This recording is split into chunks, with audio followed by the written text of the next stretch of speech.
بسم اللہ الرحمن الرحیم۔ السلام علیکم ورحمۃ اللہ وبرکاتہ۔ میں زبیر خان ہوں اور آپ میرا ویلاگ دیکھ رہے ہیں۔ احمدیہ مسلم جماعت کے بارے الیاس چنیوٹی کی بے سروپا ہرزہ سرائی، یہ آج کے پروگرام کا موضوع ہے۔ جیسا کہ آپ سب کو معلوم ہے کہ پاکستان کی احمدیہ مسلم جماعت ایک پرامن جماعت ہے، اور شاید یہی وجہ ہے کہ پاکستان کے نام نہاد ملاں اور دیگر مذہبی اکابرین بھی اس جماعت کے بارے میں اکثر بے سروپا ہرزہ سرائیاں کرتے رہتے ہیں۔ 10 اکتوبر، جسے احمدیہ مسلم جماعت کے نقطہ نظر سے 10th دی فرائیڈے کہنا زیادہ بہتر ہوگا، اس روز عین جمعہ کی نماز کے وقت گول بازار ربوہ میں واقع مسجد مہدی پر دہشت گردی کی گئی۔ اس دہشت گردی کی CCTV فوٹیج دنیا بھر میں دیکھی گئی۔ اب اس دہشت گردی کے واقعے کو چنیوٹ کے نام نہاد ملا الیاس چنیوٹی، جنہوں نے موروثی طور پر اپنے باپ یعنی منظور چنیوٹی کی وفات پر خود کو نام نہاد انٹرنیشنل تحریک ختم نبوت کا سربراہ بنا لیا تھا، انہوں نے اس واقعہ کے بارے میں جو بے سروپا ہرزہ سرائی کی ہے، پہلے وہ سن لیں، پھر میں اس کے بارے میں اپنا نقطہ نظر پیش کرتا ہوں۔ گزشتہ دنوں چناب نگر ضلع چنیوٹ میں جمعہ کی نماز کے وقت قادیانیوں کی ایک عمارت میں فائرنگ ہوئی، جس میں کچھ قادیانی زخمی ہو گئے۔ تو قادیانیوں کی فائرنگ سے ایک آدمی ہلاک ہو گیا۔ اس سلسلے میں مختلف باتیں جو ہے وہ ہو رہی ہیں، لیکن BBC نے بہت جلد بازی سے کام لیتے ہوئے خواہ مخواہ بلا تحقیق اس کو مذہبی دہشت گردی کے ساتھ منسلک کرنے کی کوشش کی ہے۔ حالانکہ ہمارا تجربہ یہ ہے کہ چناب نگر میں چونکہ قادیانی جماعت کے اندر خلفشار موجود ہے، بہت سارے ایسے واقعات ہیں کہ جہاں ان کے کوئی ذمہ دار قادیانی پالیسی سے جب تنگ آتے ہیں، نالاں ہوتے ہیں، تو قادیانی جماعت کے غنڈے اور قادیانی جماعت کے ذمہ دار ہی ان کو قتل کر دیتے ہیں، صفحہ ہستی سے مٹا دیتے ہیں۔ ایک خدشہ ظاہر کیا جا رہا ہے کہ یہ کوئی دہشت گرد تھا، لیکن دہشت گرد جو ہے عام طور پر جو نوجوان لوگ ہوتے ہیں 18 سال سے 25 سال کی عمر میں، وہ اس قسم کی وارداتیں کرتے ہیں۔ مگر یہ بندہ جس کا شناختی کارڈ بھی دستیاب ہو گیا، وہ 50-55 سال کے پیٹے میں معلوم ہوتا ہے، تو اتنی بڑی عمر کا آدمی وہ دہشت گردی نہیں کرتا۔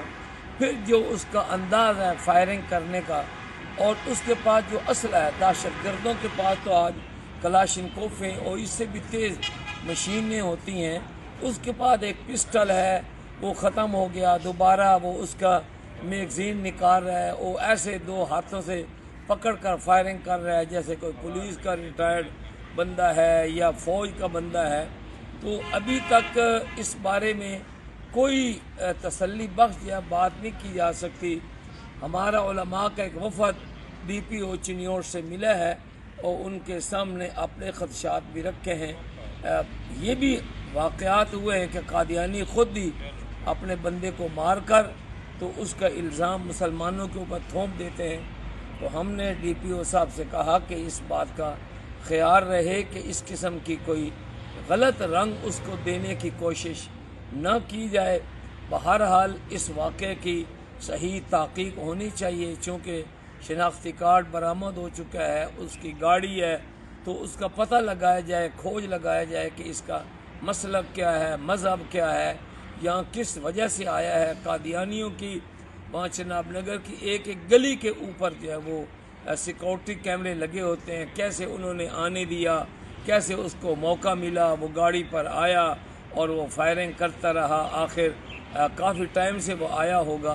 تو ان ساری چیزوں کا پتہ لگانا، کھوج لگانا ضروری ہے، لیکن اس کے اوپر کوئی حتمی بات کر دینا کہ یہ دہشت گردی ہوگی یا قادیانیوں کے خلاف، یہ قبل از وقت ہے۔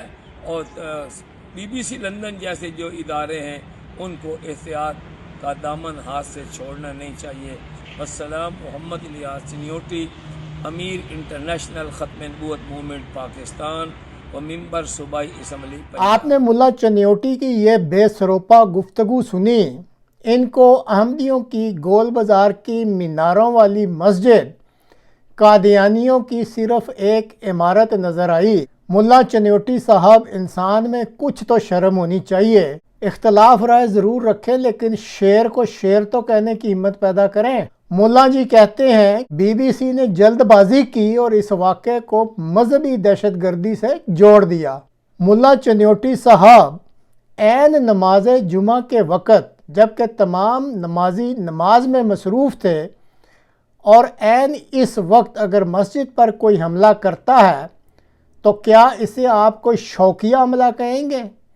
اور اگر یہ شوقیہ حملہ ہی تھا تو پھر مسجد پر جمعہ کی نماز کے موقع پر ہی کس لیے کیا گیا؟ پھر ملا جی فرماتے ہیں کہ احمدیہ جماعت میں بہت زیادہ خلفشار موجود ہے اور بہت زیادہ احمدی اپنے عہدیداروں سے ناراض رہتے ہیں، اس لیے بہت ممکن ہے کہ یہ حملہ اسی ناراضگی یا خلفشار کی وجہ سے کیا گیا ہو یا کرایا گیا ہو۔ ملا چنیوٹی صاحب، آپ کے والد منظور چنیوٹی صاحب بھی احمدیوں میں خلفشار ڈھونڈتے ڈھونڈتے 73 سال کی عمر میں اللہ کے حضور حاضر ہو گئے، لیکن اپنی حیات میں کسی خلفشار کی نشاندہی نہ کر سکے۔ یہی حال اب آپ کا ہے۔ 64 سال عمر ہونے کو ہے، داڑھی سفید ہو چکی ہے، لیکن احمدیوں کے اندرونی خلفشار کی کوئی معین مثال تو پیش کر دی ہوتی۔ کذب بیانی کی بھی ایک حد ہوتی ہے۔ کیا آپ نے مر کر اللہ کے حضور حاضر نہیں ہونا؟ کچھ تو خوف خدا کریں۔ آپ کی تحریک ختم نبوت میں دہشت گردوں کے لیے عمر کی حد مقرر ہوگی اور اسی طرح مخصوص اسلحہ بھی آپ مہیا کرتے ہوں گے، لیکن آپ جیسی قبیل کے نام نہاد ملاؤں نے عام پاکستانی اور کسی شعبہ سے بھی ریٹائرڈ ان پڑھ پاکستانیوں کو احمدیوں کے خلاف اس نہج پر لا کر کھڑا کر دیا ہے کہ اب یہ ان پڑھ پاکستانی جنت کی حوروں کے چکر میں احمدیوں کی جان لینے کے مشن پر جانے کے لیے نہ تو اپنی عمر دیکھتے ہیں اور نہ ہی ماڈرن اسلحہ مانگتے ہیں۔ گزشتہ 1-2 سالوں میں پستولوں سے متعدد احمدیوں کو شہید کیا گیا ہے اور ایک کو تو دکان میں بھی جا کر کلہاڑیوں کے وار سے شہید کر دیا گیا تھا۔ آپ نے اچھا کیا کہ پولیس کے متعلقہ محکمہ سے رابطہ کر لیا۔ اگر صاف شفاف تحقیق ہوئی تو امید کی جا سکتی ہے کہ اس تحقیق کے نتیجے میں ٹی ایل پی کے بعد جلدی پھر اس نام نہاد تحریک ختم نبوت کو بھی حکومت جو ہے وہ کالعدم قرار دینے کے بارے میں سوچنا شروع کر دے گی انشاءاللہ تعالی۔